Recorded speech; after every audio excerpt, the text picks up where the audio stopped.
పూజ. అమ్మవారి కుంకుమ పూజ ఎవరైనా చేయవచ్చు. పిల్లలు చేస్తే అమితంగా ఆనందపడుతుంది. మగవారు చేస్తే వీడు నా బిడ్డ అని ఆశీర్వదిస్తుంది. స్త్రీలు చేస్తే వారిలో అమ్మవారు తన రూపాన్ని చూసుకుంటుంది.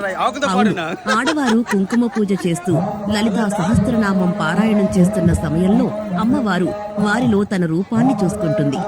ఏమిటి నిదర్శనం అంటారా? వసన్యాది దేవతలకు లలితా రహస్య సహస్రనామం చెప్పమని ఆజ్ఞాపించినప్పుడు అమ్మవారు వారితో పలికేది మీరైనా మీలో ఉండి పలికించేది నేనే అని చెప్పారు కదా.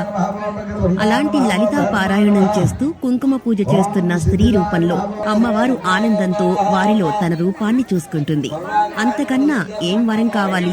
అమ్మవారి రూపంగా నీ రూపాన్ని అమ్మవారు భావించగానే నీ పాపములన్నీ నశించిపోతాయి.